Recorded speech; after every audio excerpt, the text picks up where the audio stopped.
네, 식사 맛있게 하셨습니까? 예, 계속 오후 예배 시작 인사를 식사 맛있게 하셨냐고 계속 제가 하는데 너무 오랜만에 우리가 식사를 하게 된 거 너무 귀해서 계속 이렇게 인사를 하게 되는 것 같습니다. 어, 오늘 밥도 참 맛있었고요. 예, 그래서 제가 평소에 점심을 다 먹지는 않는데 오늘은 네, 남김없이 다 먹었습니다. 네. 우리 계속 교리를 배우고 있는 중인데 어떻게 보면 조금은 딱딱하고 조금은 재미없을 수도 있지만 그래도 우리가 음, 성경을 아는 지식, 우리 하나님 아는 지식이 자라는 시간이라고 또 생각하시고 또 이렇게 잘 집중하실 수 있으면 좋겠습니다. 우리가 현재 그 5장 섭리에 대해서 배우고 있는데 앞에 배웠던 내용을 아주 간단하게 짧게 정리 한번 하도록 하겠습니다. 혹시 웨스트민스터 신앙고에서 1장의 내용이 무엇이었는지 기억하십니까? 제목이 성경입니다. 예, 맞습니다. 왜냐하면 지금 배우는 것이 성경이니까 성경의 내용이 간추려져 있는 거니까 이제 우리가 무엇을 배울지를 말하는 것이고 또 성경이 어떤 책이다. 그리고 그 성경에서 우리가 어떤 유익을 얻을 수 있다. 그래서 우리는 성경을 어떤 태도로 읽어야 하고 배워야 한다. 뭐 이런 내용이 적혀 있는 것이 1장의 내용이었습니다. 2장의 내용이 무엇이었는지 기억나십니까? 삼위일체 하나님입니다. 왜 하나님 얘기가 나와야 됩니까? 성경의 저자가 하나님이시고 성경의 주인공이 하나님이시니까 그 성경에 나타나는 하나님이 어떤 분이신지에 대해서 이제 속성을 가지고 간추려 있는 부분이 바로 2장 삼위일체 하나님이었습니다. 우리 하나님은 영이시고 뭐 전지하시고 전능하시고 무결하시고 그리고 완전 선하시고 뭐 이런 내용들을 하나님의 이제 속성 그 특성들을 우리가 배웠고 그러면 이제 성경에서 우리 하나님의 속성을 그러면 그렇게 간추렸다는 것인데 성경을 보고 간추렸다는 것인데 근데 성경에는 우리 하나님께서 뭐 그 전능하시다 이런 표현은 있지만 뭐 완전히 뭐 무흠하시고 막 이런 식으로 표현이 안 되어 있지 않습니까? 결국 신학자들이 책을 보고 연구해 가지고 아 우리 하나님을 보니까 이런 분이시구나를 이렇게 정리를 해놨다는 건데 정확하게는 우리 하나님께서 하시는 일을 보고 정리를 한 것입니다. 우리 하나님 하신 일, 우리 하나님의 역사를 통해서 우리 하나님의 속성을 이제 간추려낸 것인데 그러면 이제 하나님이 일하시는 방식이 무엇인데라고 할 때 이제 3장부터 들어가는 겁니다. 우리 하나님은 모든 일을 하실 때 작정한 대로 일하신다. 해서 3장에서는 이제 작정이 나오는 겁니다.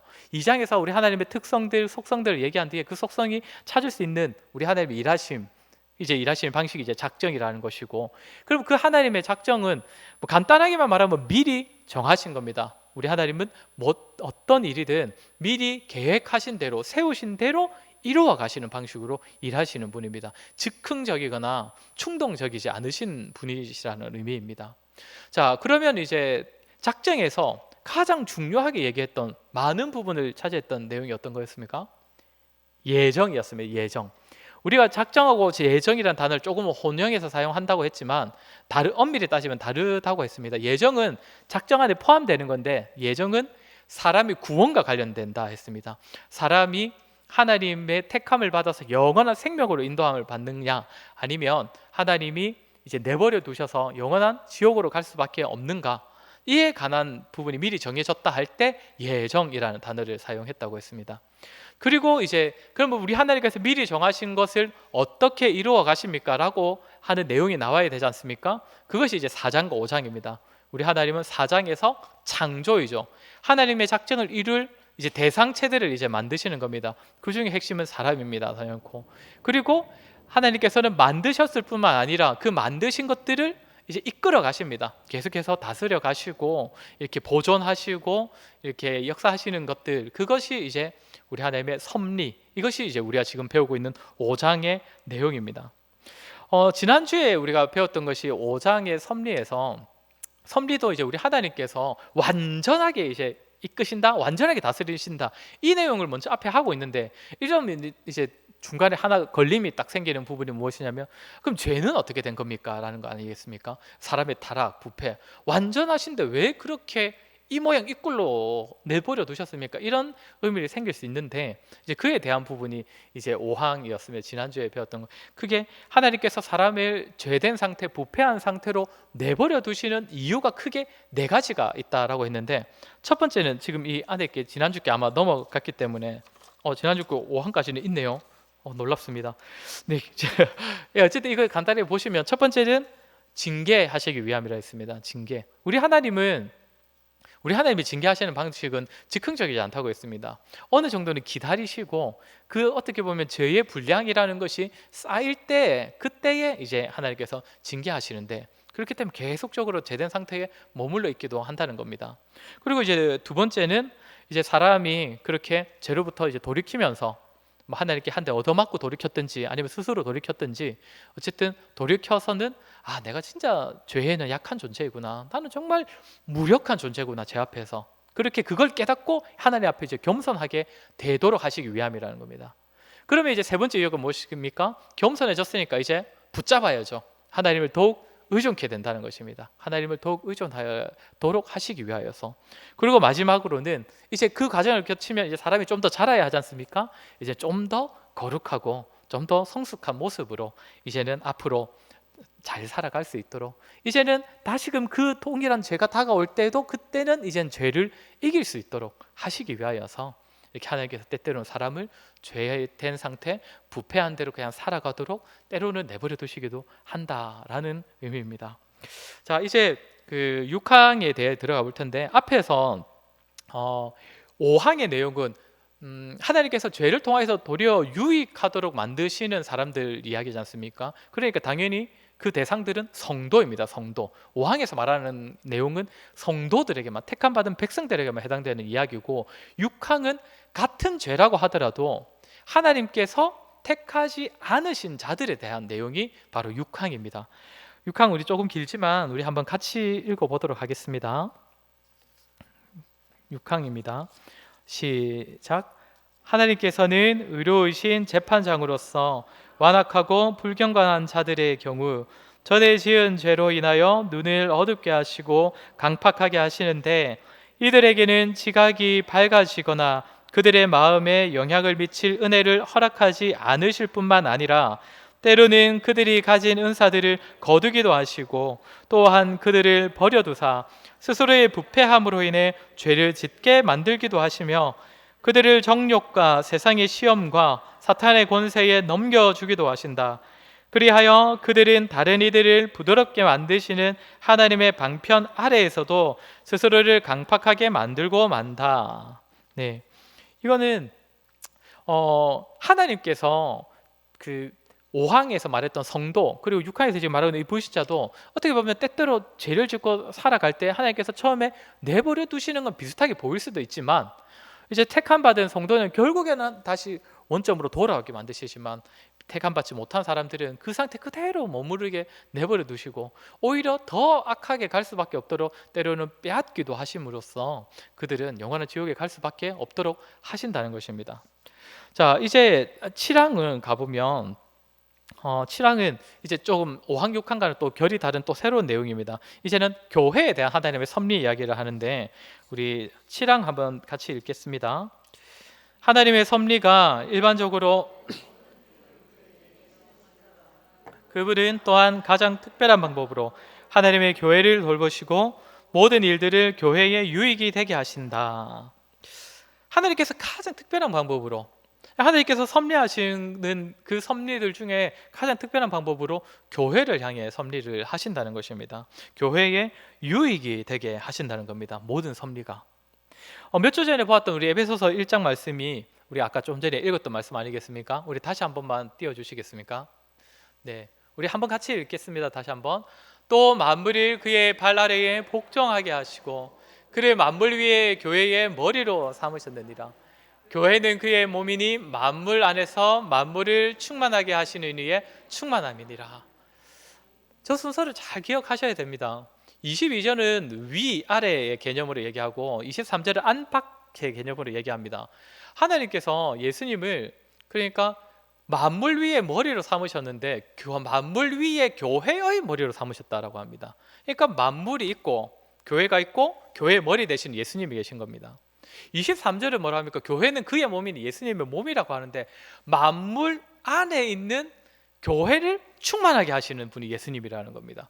그러니까 이 원리, 이 그림을 잘 이해하셔야 됩니다. 우리 하나님의 통치, 세상을 향한 통치, 우리 하나님의 다스림, 섭리는 다 이 원리를 따라 움직입니다. 이걸 벗어나지 않습니다. 결국 하나님께서 세상을 변화시키는 것도 갑자기 세상을 직접적으로 뭔가 치시고 때리셔서 갑자기 변화시키시는 그런 일은 더 이상은 없습니다. 이 시대는 어떻게 변화시키십니까? 그 지역에 있는, 변화시키고자 하는 그 지역에 있는 교회를 통해 변화시키자는 겁니다. 그 교회에 속한 성도들을 통해 변화시킨다는 겁니다. 그래서 사실상 우리가 막 이곳에서 우리 이 지역을 변화시켜 달라고 하나님께 기도를 하지 않습니까? 기도를 하고 뭐 부흥시켜 달라고, 복음으로 변화되게 해달라고 기도하면 뭐같이 변하냐면 바로 땅이 변하는 게 아니라 기도하는 성도가 바뀝니다. 기도하는 성도가 바뀌어가지고 이제는 전도를 하게 되고 이제는 복음다운 삶을 살아가게 되는 것입니다. 그것이 하나님의 섭리 방식이고 원리입니다.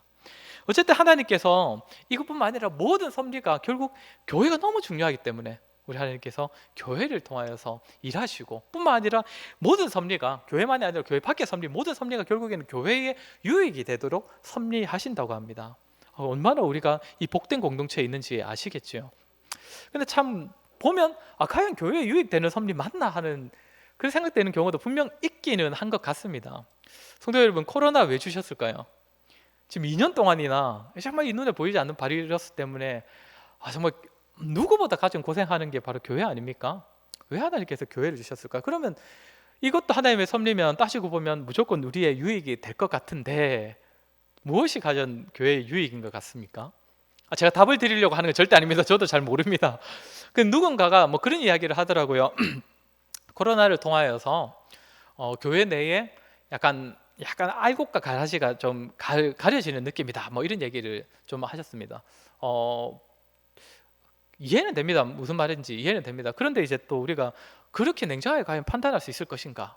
그럼 코로나 시대에 물론 약간 믿음이 연약한 자들이나 아니면 상황이 여의치 않는 분들은 조금 교회에서 이제 한 발짝 물러나실 수 있겠죠. 그러면 이제 그걸 우리는 가라지라고 쉽게 판단하여서 다시 우리가 모이게 되었을 때는 저분들은 가라지니까 이제 제외하자, 이렇게 할 수는 없지 않습니까? 그러니까 이 시기를 가지고 너무 사람을 가리는 시기로만, 그것이 마치 교회의 유익으로만은 볼 수는 없을 것 같습니다. 또 누군가는 교회에 대한 하나님의 특별한 징계다, 이런 이야기를 하시더라고요. 교회가 그동안 너무 좀 교만했다, 너무 기고만장해서 하나님께서 한번 치시는 기회인 것 같다. 이것은 철저하게 성경을 따른 해석입니다. 왜냐하면 성경에서 특별히 질병이 하나님의 징계의 도구로 사용되지 않습니까? 그래서 지금도 그럴 것이다. 물론 맞다고도 생각합니다. 물론 그 코로나를 통해서 교회는 전부 다 다시 한번 자신 스스로를, 교회 공동체 스스로를 돌아보는 시간으로 가지고 있는 것 같습니다. 그러나 사실 이건 역시도 좀 애매한 것은 코로나가 아니더라도 교회는 늘 해결해야 하는 공동체고, 그렇죠? 그래서 이것이 늘 교회의 징계가 답이다, 이것도 우리가 또 선뜻 말하기가 어려운 것 같습니다. 그러면 답이 무엇이냐? 다시 한번 말씀드리지만 저도 잘 모르겠습니다. 그러니까 확실히 하나님께서 주신 이유 좀 더 지나봐야 알 것도 같은데, 저는 우리 코로나 이제 시기가 제 기억엔 작년 2월 중반 때부터였습니다. 왜냐하면 그때 딱 제가 그 사역을 시작한 지 처음이지 않습니까? 초기여서 아주 열심을 가지고 초등부는 겨울 성경학교를 한번 해보겠다 해가지고 딱 준비하고 있었고, 중고등부는 MT를 가겠다 이래가지고 준비를 하고 있었는데 그 직전에 딱 코로나 터져가지고 다 취소가 됐던 기억이 나거든요. 그 이후로 우리 교회도 우리 교회는 다른 교회보다 분명 낫지만 조금 힘들었던 것 같은데, 제가 코로나 시기 중에 우리 성도님들 표정이 아주 좋아 보였던 때가, 물론 우리 교회 성도님들은 항상 표정이 좋으시지만 유독 좋았던 때가 제 기억에 2번이 있습니다. 그중 한 번이 언제냐면 작년 여름 성경학교 때 우리 주일학교 선생님들의 표정이었습니다. 왜냐하면 작년 1학기 때 제가 아이들 교회 오지도 못했습니다. 항상 제가 영상으로 이렇게 그 자료를 올려가지고 부모님들한테 각자 집에서 유튜브로 예배 영상이라도 보게 해주세요, 계속 그렇게 하다가 거의 여름 성경학교 직전에 그래도 우리 다시 모이자 해가지고 여름 성경학교를 딱 하니까 그래도 그때는 안 보이던 애들이 다 이제 그때는 딱 이렇게 모였거든요. 제가 그때 아직까지도 그때 우리 선생님들의 표정을 잊을 수가 없습니다. 저도 마음이 너무 좋았고 오랜만에 아이들 봤을 때 너무나 기뻤거든요. 그리고 2번째가 언제냐면 저만 그렇다는 겁니다. 여러분, 저는 그랬다는 겁니다. 두 번째가 언제냐면 올해 7월 첫째 주였습니다. 그날은 무슨 일이 있었던지 기억하십니까? 네? 아, 맞습니다. 오후 예배가 시작된 날입니다. 오후 예배 다시 시작된 날. 개인적으로 제가 그때 정말 힘들었던 주였거든요. 왜냐하면 제가 하루 전날인 토요일까지, 그러니까 월요일부터 토요일까지 제가 그 수련회 기획팀에 가 있어가지고 그 수련회 때문에 계속 저기 거제에 가 있는데 이렇게 오후 예배도 이제 갑자기 시작하게 된 겁니다. 7월 첫 주부터. 그래서 저는 그때 수련회 중에 계속 그 틈틈이 막 설교 준비를 해가지고 겨우겨우 이렇게 준비해서 딱 왔는데, 그때 이제 저기 옆에 앉아 있으니까 우리 성도님들이 이 찬양하시는 모습이 진짜 그 표정이 제가 아직도 이제 기억이 나는 겁니다. 오랜만에 이렇게 찬양하는데 너무 신나시고 즐거워하시는 그 표정을 보면서 하나님 앞에 너무 부끄러웠죠. 아유, 제가 한 주라도 더 빨리 시작했어야 하는데 막 이런 생각을 하게 되었습니다. 아무튼 코로나 때문에 하나님께서 우리 하나님의 섭리가 분명 코로나도 결국에는 유익으로 바꾸실 줄은 믿습니다, 저는. 그런데 그게 어떤 의미인지는 구체적으로 확실히 알 수는 없습니다. 그런데 분명 유익을 위하여 하나님께서 주셨다는 것을 우리는 믿기 때문에, 그러면 우리는 유익이 되도록 함께 노력하면 되는 것입니다. 방금 말씀드린 것처럼 우리가 못 모인 동안에 우리 모임의 중요성, 모임의 필요성, 그리고 모임의 간절함, 이런 것들은 분명 잘한 것 같습니다. 그래서 우리가 그동안 좀 잊혀졌던, 우리 교회 안에서 너무 익숙해서 잊혀졌던 이 모임에 대한 필요성, 중요성, 그런 마음들 그동안 자랐다고 생각이 되고, 이제 코로나 그쳤을 때 그 마음으로 또 교회가, 우리 교회뿐만 아니라 이 땅의 교회가 다시 모이기 시작한다면 교회는 이전보다 더 단단하게 자라있지 않을까라는 생각을 해봅니다. 분명 믿을 것은 어쨌든 우리 하나님께서는 분명 교회에 유익하도록 움직인다는 사실입니다. 이제 이렇게 우리가 5장 하나님의 섭리를 배우고 이렇게 이제 6장부터 들어가 보도록 하겠습니다. 6장은 이제 사람의 죄에 대하여서 다루는 부분입니다. 세상의 종교도 악이 어디로부터 시작되었는가, 그러니까 죄가 어디로부터 시작되었는가에 대한 내용은 나름대로 세상의 종교도 다루고 세상의 철학자들도 고민을 많이 합니다. 그러니까 뭐 성선설, 성학설 뭐 이런 이야기 많이 하지 않습니까?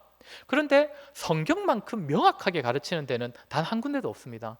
성경은 어디로부터 죄가 시작되었고 그 죄가 어떤 영향을 주어서 지금까지 이렇게 죄와 악이 가득한 세상이 있을 수밖에 없는지를 명확하게 설명해 주는 것이 바로 우리 성경입니다. 그 부분이 지금 오늘부터 우리가 다룰 이 6장의 내용입니다. 우리 1항의 내용을 우리 한번 같이 읽어보도록 하겠습니다. 1항입니다. 6장 1항 시작. 우리의 첫 조상은 사탄의 간계와 유혹에 넘어가 금지된 실과를 먹어 죄를 지었다. 하나님께서는 그들이 범한 이 죄를 자기의 지혜롭고 거룩한 작정을 따라 기쁘게 허용하셨는데, 이는 그 일을 통해 자신의 영광을 드러내시기로 계획하셨기 때문이다.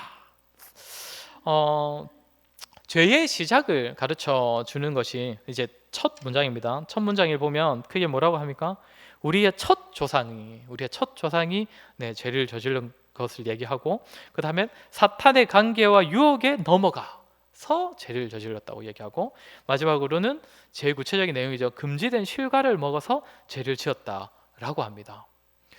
여기서도 이제 의문이 생길 수도 있겠죠. 우리의 첫 조상이 지은 죄가 죄의 시작이라는 것을 알겠는데 왜 그것이 이 시대 그리고 나와 무슨 상관이 있는데? 라는 질문을 가질 수도 있습니다. 그것은 이제 나중에 3항에서 다시 좀 더 구체적으로 다루도록 할 것이고, 이제 나머지 방금 3개 중에 2가지를 먼저 얘기해 보도록 하겠습니다. 죄의 시작이 금지된 실과를 따먹은 것이다 라고 말을 합니다. 그러면 또 누군가는 그렇게 얘기하겠죠. 그깟 열매 하나 따먹은 게 뭐 그리 큰 잘못이라고 이렇게까지 세상을 참혹하게 만드셨나 하나님은? 이런 의문을 가질 수도 있습니다. 아니면 그 열매에 도대체 무슨 성분이 들어있었기에 그걸 먹고 그 열매 안에 뭐 엄청 악하고 죄된 물질이 들어있어서 사람을 타락하게 만들었나? 뭐 이런 의미를 또 가질 수도 있을 것인데, 당연히 그렇지 않죠. 우리는 이 문장에서 실과, 그러니까 열매라는 이 단어에 초점을 맞추지 말고 금지라는 단어에 초점을 맞춰야 합니다. 금지된 무언가를 행하였다는 것이죠. 창세기 3장 11절을 우리 한번 같이 읽어보겠습니다. 창세기 3장 11절입니다. 이르시되 누가 너의 버섯음을 네게 알렸느냐? 내가 네게 먹지 말라 명한 그 나무의 열매를 네가 먹었느냐? 뭐라고 합니까? 열매를 뭐라고 지칭합니까? 내가 네게 먹지 말라 명한 그 나무의 열매를 먹었느냐? 하나님의 질문이 이겁니다. 그러니까 너 그 열매를 먹었냐가 아니고 내가 너에게 그만 열매를 먹었느냐? 이것이 죄의 시작이라는 것입니다. 열매가 아니라 하나님께서 첫사람들에게 명하신 것이 중요하다는 것. 네. 하나님의 말씀을 거부한 것이고, 그러니까 하나님을 거부한 것이 바로 죄의 시작이다라는 것이죠. 자, 그리고 이 첫 사람들이 사탄의 관계와 유혹에 넘어갔다라고 말합니다. 고린도후서 11장 3절을 한번 읽어보도록 하겠습니다. 고린도후서 11장 3절. 뱀이 그 관계로 하와를 미혹한 것 같이 너희 마음이 그리스도를 향하는 진실함과 깨끗함에서 떠나 부패할까 두려워하노라. 바울이 이렇게 지금 또 미혹될 이 백성, 그 고린도 성도들한테 뭐라고 하냐면 뱀이 관계로 하와를 미혹한 것 같이 그렇게 될까 봐 두렵다, 이렇게 이야기를 합니다. 그러니까 사탄이 사람을 죄로 인도하는 것은, 이끈 과정은 강압적이거나 강권적인 그런 역사가 아니었습니다. 만약에 그러했다면, 만약에 그런 식으로 거의 어떻게 반강제적으로 반억지로 이렇게 만약에 죄에 이르게 했다면 하나님께서는 분명 사람의 죄에 대하여서 더 크게 사탄을 탓하셨을 것입니다. 그런데 그것이 아니라 미혹과 관계였습니다. 유혹과 관계. 관계라는 것은 무엇입니까? 관계는 왜곡된 사실을 말합니다. 사실을 계속 왜곡하려고 하는 것을 말합니다. 뱀이 다가와서 여자에게 처음으로 던진 질문이 무엇입니까? 하나님께서 참으로 이 동산에 있는 모든 열매를 먹지 말라고 하셨느냐라고 질문을 합니다.